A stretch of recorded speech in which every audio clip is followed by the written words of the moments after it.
Soc Lola Sales, tinc 61 anys, visc a Albocàsser i soc gerent de l'empresa Frutos Secos del Maestrazgo. L'activitat principal d'esta empresa és comprar ametlles al camp, als agricultors, i portar-les ací a la fàbrica per a trencar-les i després poder-les vendre a les diferents empreses. En esta empresa el 60% són dones. No ens importa que tinguin que eixir les mares a veure els xiquets a escola o si els han de portar al metge, ho veiem com una cosa normal i les adaptem als horaris que tenen.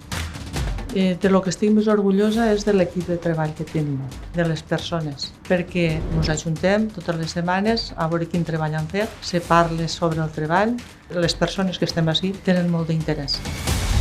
El 8 de març és una data, per mi és important, per a que se reconegui el treball de les dones, perquè les dones han treballat sempre, però ni elles mateixes ho reconeixen.